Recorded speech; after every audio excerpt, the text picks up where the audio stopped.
Assalamualaikum warahmatullahi wabarakatuh. Perkenalkan, nama saya Nazwa J. Karenina dengan NIM B1B1230032. Di sini saya akan mempresentasikan hasil analisis saya terhadap salah satu kasus manajemen proyek di bidang studi yang berjudul Korupsi Sektor Tata Kelola Air Mengancam Kehidupan Warga. Yang mana kita ketahui sendiri, tata kelola air adalah aspek krusial dalam pengelolaan sumber daya alam kita. Bayangkan, sebuah dunia di mana setiap individunya memiliki akses yang sama terhadap air bersih.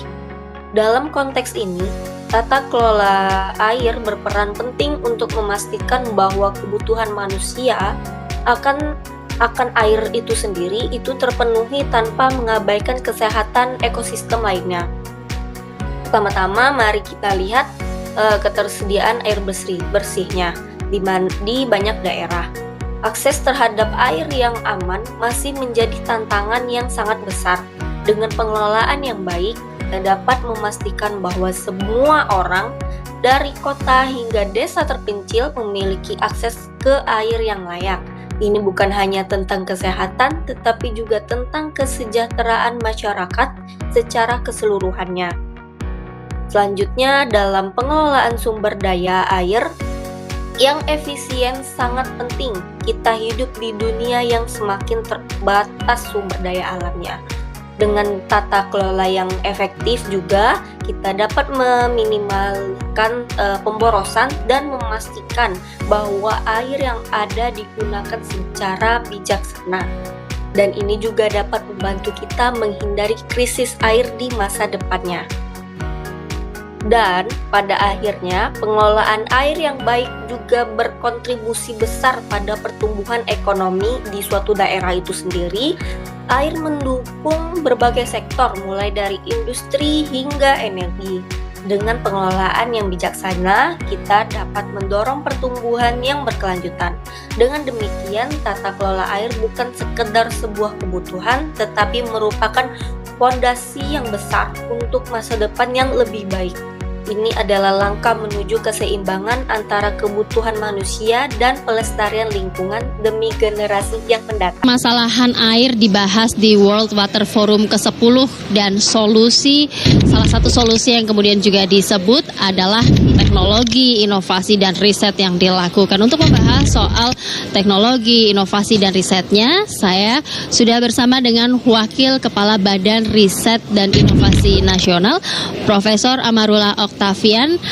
Prof. Octavian, terima kasih atas waktunya. Prof, kita tahu dari salah satu hasil di WWF ke-10 ini adalah pembentukan Center of Excellence. Bagaimana kemudian peran BRIN di dalam Center of Excellence itu? Ya, terima kasih untuk World Water Forum yang ke-10 tahun ini memang memberikan prestasi luar biasa bagi Indonesia. Tidak hanya jumlah peserta negara dan juga jumlah kesepakatan untuk melakukan peningkatan teknologi menyangkut manajemen air, kualitas air dan lain sebagainya, tapi juga pembentukan beberapa Center of Excellence. Nah, BRIN sebagai badan riset satu-satunya di Indonesia memiliki kewajiban untuk meningkatkan sumber daya perisetnya dan juga program-program riset yang langsung mengacu bagaimana mengatasi. Selanjutnya langsung saja kita masuk ke materi yang pertama.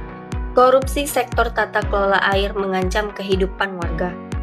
Forum Air milik Rakyat Sedunia atau People's Water Forum yang semestinya berlangsung di Bali sejak 20 Mei 2024 lalu mendapatkan ancaman dan kekerasan dari aparat negara dan aktor non-negara. PWF merupakan wadah bagi kelompok masyarakat sipil yang mengkritisi Forum Air Sedunia atau World Water Forum yang diselenggarakan oleh pemerintah atas dasar kepentingan modal tanpa melibatkan warga secara penuh, padahal secara prinsipnya akses terhadap air merupakan bagian dari hak asasi manusia yang pemenuhannya itu wajib dijamin oleh negara. hasil-hasil riset dan inovasi dari BRIN ya, terkait dengan teknologi meningkatkan kualitas air dan juga manajemen air. Kita juga berupaya supaya dalam portal ini masyarakat mendapatkan inspirasi, terbuka wawasannya, bagaimana dengan teknologi yang sudah ada itu masih bisa lagi ditingkatkan. Artinya apa? BRIN berharap lebih banyak lagi ide-ide yang muncul dari masyarakat ketika melihat portal tersebut.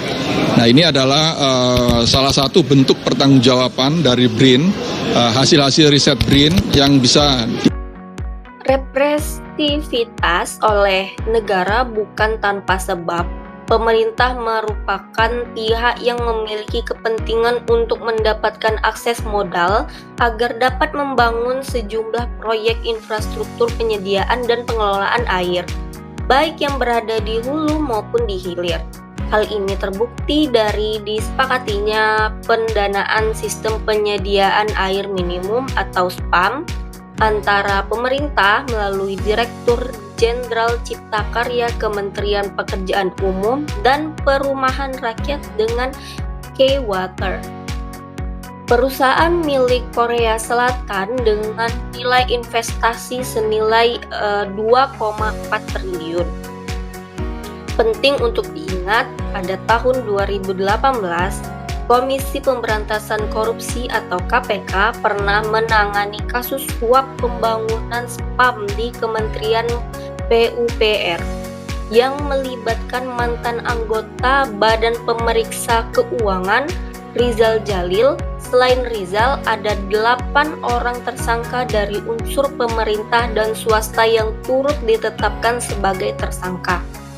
Modus operandi yang terungkap oleh KPK ini terbilang umum, di mana uang suap tersebut diberikan oleh pihak swasta agar pejabat SPAM dapat mengatur lelang proyek dan memberikan kemudahan dalam pengawasan proyeknya, serta juga dapat dengan mudah mencairkan anggaran. Pembangunan yang berkaitan dengan sektor air telah masuk dalam proyek strategis nasional jika dicermati lebih lanjut lagi berdasarkan catatan Indonesia Corruption Watch atau ICW sejak 2016 hingga 2023 itu pemerintah telah melakukan pengadaan sebanyak 761 paket yang terdiri dari bendungan, jaringan irigasi, dan jaringan air baku dengan nilai 6,8 triliun yang tersebar di seluruh Indonesia. 29 proyek diantaranya dikerjakan di Bali dengan total anggaran 2,5 triliun. Nah, materi selanjutnya dan juga sebelum itu kita dari tadi sudah mention ICW atau Indonesian Corruption Watch. Apa sih itu ICW? Yaitu adalah organisasi independen yang bergerak bersama masyarakat langsung untuk melawan korupsi demi mewujudkan Indonesia yang sejahtera dan berkeadilan sosial. Nah, dari kasus di atas, ICW itu mendesak agar yang pertama, investor harus memikirkan ulang untuk berinvestasi ke Indonesia ketika tidak adanya ruang partisipasi publik dalam proses penyusunan perencanaan pembangunannya. Yang kedua, investor wajib menetapkan klausul di dalam kesepakatannya dengan pemerintah untuk melibatkan warga secara bermakna dalam seluruh proses pembangunan yang berkeadilan. Yang ketiga, investor wajib untuk melakukan pengawasan terhadap penggunaan anggaran yang telah diinvestasikan ke pemerintah agar itu dapat meminimalisir terjadinya praktik korupsi. Materi selanjutnya penjelasan singkat mengenai permasalahan yang ada di atas. Sektor tata kelola air di Indonesia menghadapi tantangan serius terkait korupsi dan tata kelola yang buruk. Berdasarkan data Indonesia Corruption Watch atau ICW, dalam periode 2016 sampai 2023 tercatat 128 kasus korupsi di sektor pengairan dengan total kerugian negara mencapai 455 miliar. Permasalahan ini mencakup proyek-proyek strategis nasional seperti pembangunan bendungan seperti yang dijelaskan di atas, jaringan irigasi, dan infrastruktur air baku dengan total nilai 76,8 triliun yang tersebar di seluruh Indonesia. Kompleksitas masalah ini semakin bertambah dengan adanya represivitas terhadap kelompok masyarakat sipil yang mengkritisi pembangunan, seperti yang terjadi pada Forum Air Milik Rakyat Sedunia atau PWF di Bali. Hal ini menunjukkan adanya upaya sistematis untuk membatasi partisipasi. Materi selanjutnya ada analisis kasus tersebut berdasarkan teori. Yang pertama ada manajemen stakeholder, yaitu melalui identifikasi permasalahannya dulu, yaitu ada pengabaian kepentingan stakeholder utama yaitu masyarakat sendiri, komunikasi satu arah dan tidak transparan, tidak ada mekanisme umpan balik yang efektif, resistensi terhadap kritik dan masukan publik.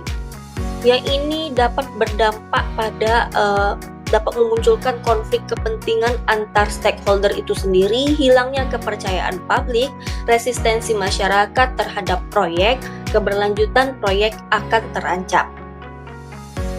Analisis yang kedua yaitu melalui manajemen resiko, yaitu dengan mengetahui kelemahan sistemnya itu tidak ada penilaian resiko korupsi yang komprehensif, lemahnya sistem deteksi dini penyimpangan, mitigasi resiko yang tidak memadai, pengabaian early warning signal. Terus konsekuensinya itu dapat menimbulkan tingginya angka kegagalan proyek, kerugian finansial signifikan, dampak negatif pada kualitas hasil proyek, yang terakhir ada ketidakpercayaannya investor terhadap menaruh investasi ke suatu proyek di Indonesia lagi. Dan selanjutnya analisis berdasarkan teori tata kelola proyek. Adanya kelemahan struktural yaitu sistem pengawasan yang tidak efektif, kurangnya transparansi dalam pengadaan, akuntabilitasnya yang sangat rendah, konflik kepentingan, yaitu mengakibatkan adanya praktik korupsi yang sistematik, inefisiensi penggunaan anggaran, kegagalan pencapaian tujuan proyek, dan juga dapat menimbulkan kerugian. Selanjutnya, bagaimana sih solusi dan langkah perbaikannya terhadap kasus yang di atas?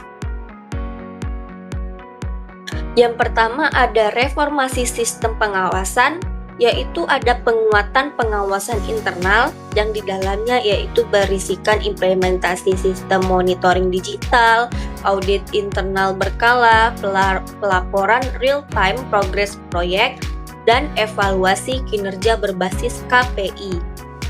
Ada pengawasan eksternalnya juga yaitu melibatkan auditor independen, pengawasan berbasis masyarakat, monitoring media dan LSM, dan yang terakhir evaluasi dari pihak ketiga.